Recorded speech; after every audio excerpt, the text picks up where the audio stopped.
Et 82% des salariés, ils ont touché quoi?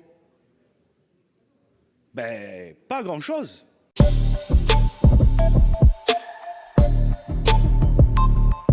Merci de ces chiffres, monsieur le ministre.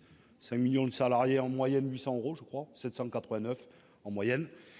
Donc ça veut dire que, il n'y avait pas besoin d'une loi cet été pour doubler le plafond, puisque le plafond était déjà à 1 000 euros. Donc 2000, on voit que ça n'a rien agi. Non mais c'est ça la réalité, monsieur le ministre. Deuxièmement, 5 millions de salariés, certes, mais il y en a combien en France? Plus de 26 millions. C'est-à-dire que 18% des salariés touchent ce qu'on appelle la prime de l'appartage ou la prime Macron, peu importe. Et 82% des salariés, ils ont touché quoi? Ben, pas grand-chose. Donc, la question de l'augmentation des salaires, elle est bien posée pour l'ensemble des salariés, y compris ceux qui ont touché la prime Macron.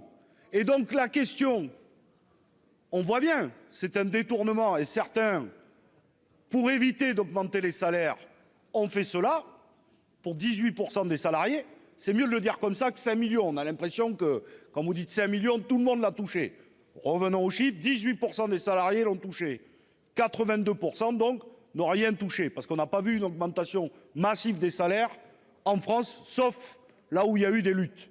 Et à chaque fois, ça a payé.